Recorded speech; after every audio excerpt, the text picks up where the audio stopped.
کتاب تبصرۃ العوام میں مذکور ہے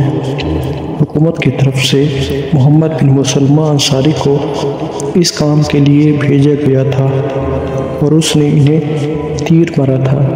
اور یہ بھی کہا جاتا ہے کہ اس وقت خالد بھی شام میں موجود تھے، انہوں نے محمد بن مسلمہ کی مدد کی تھی۔ مسعودی لکھتے ہیں حضرت سعد نے بیعت نہیں کی تھی اور وہ مدینہ چھوڑ کر شام چلے گئے، جہاں 15 ہجری میں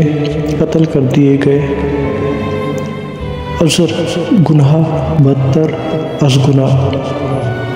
حضرت سعد کی شہادت کے بعد اہل حکومت نے مشہور کر دیا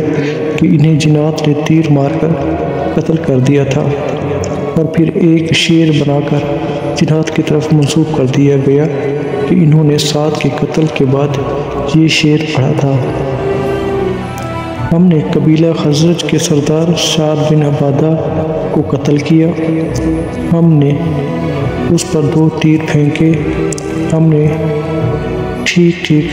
اس کے دل کا نشانہ لیا۔ ابن سعد لکھتے ہیں سعد پیشاب کر رہے تھے کہ انہیں تیر لگے، اور تیر لگتے ہی وہ مر گئے، اور مرنے کے بعد ان کی جلد سبز ہو گئی تھی۔ اسد الغابہ میں مرقوم ہے سعد نے ابو بکر و عمر کی بیعت نہیں کی تھی، وہ شام چلے گئے جہاں وہ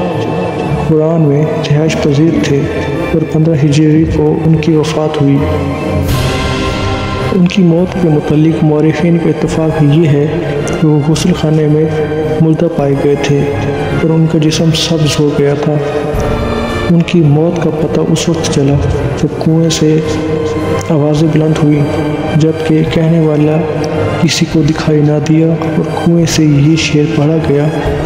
ہم نے خزرج کے سردار سعد بن عبادہ کو قتل کیا، اور ہم نے اس کے دل کا صحیح نشانہ لیا۔ اس طرح بڑی بے رحمی سے پیغمبر اسلام صلی اللہ علیہ وسلم کے جان نثار صحابی کو موت کی گھاٹ اتار دیا۔ حضرت سعد قتل حکومت کی بدنامی میں کا باعث بنتا تھا، اسی لیے حکومت کے بہی خواہ محرکین میں سے کچھ افراد نے اس کا ذکر تک کرنا پسند نہیں کیا، جیسا کہ ابن جریر طبری، ابن کثیر، ابن اسیر نے اپنی کتابوں میں اس واقعے کا تذکرہ تک نہیں کیا، جبکہ محب الدین طبری اور ابن عبد البر نے ان کی موت کا تذکرہ کیا تو لیکن اسے جنات کی کارروائی قرار دیا، مگر مورخین اس بات کا تسلی بخش جواب دینے سے ناکام رہے کہ آخر جنات کو پیغمبر اکرم صلی اللہ علیہ وسلم کے جان نثار صحابی سے عداوت کیوں تھی۔ البتہ اگر مورخین اس داستان کو یوں بیان کرتے تو شاید ان کی داستان میں وزن پیدا ہو جاتا کہ حضرت ابو بکر کی بیعت نہ کرنے پر